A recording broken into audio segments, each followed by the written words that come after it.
Sergio Aragonés' Groo vs. Conan miniseries is way too much to tackle in a single video.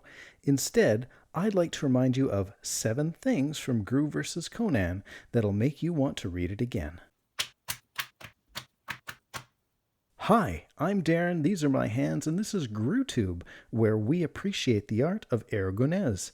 Today, 7 funny, cool, or interesting things from 2014's Groo vs. Conan miniseries. As a refresher for those who might be new to this series, Groo vs. Conan was published by Dark Horse and written by Sergio Aragonés and Mark Evanier.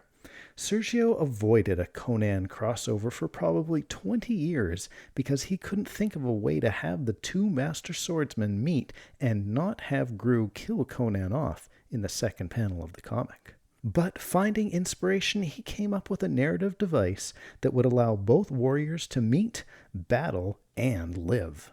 And of course, how can you not mention the artistic collaboration between Sergio and Thomas Yeates? What a unique collaboration of two artists drawing in two completely different art styles. To see not only Sergio's Groo and Yeates' Conan being drawn in the same book, but on the same page and even in the same panel, that's pretty special. My understanding is that Sergio directed the art, meaning he worked with Mark on the story and then blocked out all the panels for the whole miniseries, and Yeates took his cues from Sergio to add not just the Conan characters, but the settings and backgrounds where appropriate to the comic. It's really neat stuff to view. Thing number 1. Do Conan fans think of this as a Conan comic as much as Groo fans think of it as a Groo comic? My first interesting thought about the Groo-Conan crossover is a question. What do the Conan fans think about this? As a Groo fan, any new Groo comic is exciting. And of course, this miniseries is headed up by Sergio, so it's definitely a Groo thing. I wonder, though, what the Conan fans think about it. With Thomas Yeates behind the pen, there's so much more credibility or authenticity to the Conan aspects than if it was only drawn by Sergio. Still, would a Conan fan take the crossover seriously with Groo the Wanderer taking top billing? I guess my question was partially answered in the Groograms of issue number 4, where Nathaniel Jamie writes, "Dear Conan/Groo team, I had never read a Groo book before this issue, but being a Dark Horse Conan fan, I was compelled to pick this book up. After reading this issue, I'm going to have to find some Groo books. I enjoyed the levity of Groo and the Sergio side of the story that contributed to the overall book. I'm looking forward to the next book." Thought number 2, the multiple levels of stories within stories. Okay, just for fun and mostly off the top of my head, let's consider the various levels of story within a story in this miniseries. First, the comic starts out with Conan rescuing a damsel being held by an evil wizard. Second, we learn that is a story Mark is pitching to Sergio, but Sergio suffers a head injury and begins to hallucinate that he is Conan. Falling unconscious, Sergio dreams that, third, Groo is tasked with clearing out a village bakery to make room for the king's new palace. And after a bit of back and forth between the second and third story, Sergio dreams that the villagers of Groo's world seek Conan to rid them of Groo. Fourth, as Sergio's dreams of Groo and Conan collide, a villager begins to tell the story of the confrontation between the two warriors to a tavern full of listeners, and this is just the second issue. Fourth and a half, we learn that the story being told in the tavern is incorrect, and a new story within the story is told, where the battle between Groo and Conan comes to a decidedly different conclusion. Back in the second story, the events surrounding Mark and Sergio are running in close parallel to the theme playing out in the Groo and Conan world. In the final issue of the miniseries, the fourth stories collapse as we understand the real outcome of the third story. Conan returns to his home to be the hero, and Groo continues his wanderings, causing destruction. In the second story, Sergio gets the medical attention he needs while the conflict is resolved. And the first story ends up being the comic we read, I think. Here's the third cool thing. The imaginary Conan versus the Groo monster fights. In issue number 3, as the people of Conan's realm discuss if Conan could defeat the horror that is Groo, we get a wonderfully absurd, yet somewhat realistic, depiction of the Groo-Conan battle.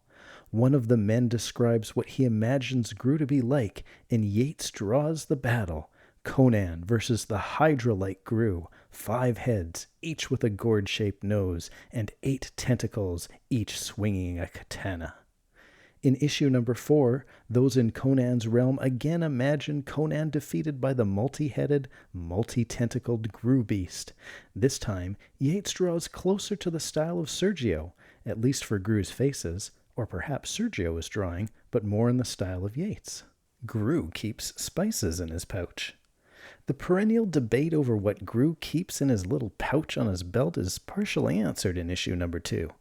Oftentimes, when the question arises, the agreed-upon answer is Groo keeps his coppins in his pouch, or Groo keeps his brains in his pouch. Both answers suffice when Groo's pouch is empty. In issue number 2, as Groo is roasting some pheasant, Sergio shows us Groo sprinkling some spices taken from his pouch on the birds.